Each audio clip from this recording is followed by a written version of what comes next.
സഹോദരങ്ങളെ, സുഹൃത്തുക്കളെ, ഇന്ന് ഇന്ത്യയുടെ 76ാം റിപ്പബ്ലിക് ദിനമാണ്.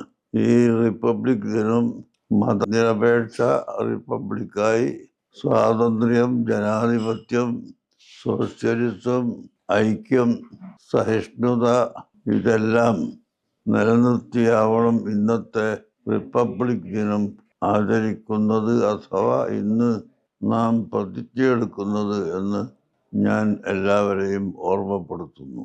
ഇന്ത്യയുടെ മുഫ്തി എന്ന നിലയിൽ മുസ്ലിം സമുദായത്തോട് പ്രത്യേകമായും മറ്റെല്ലാ സമുദായങ്ങളോടും എല്ലാ ജനങ്ങളോടും ഈ അഭ്യർത്ഥന പരിഗണിച്ച് നമ്മുടെ രാജ്യത്തെ ഒരു സമാധാനത്തിൻ്റെ രാജ്യമായി കാണാനും നിലനിർത്താനും എല്ലാവരും പ്രതിജ്ഞയെടുക്കണമെന്ന് ഒരിക്കൽ കൂടി അഭ്യർത്ഥിക്കുകയാണ്.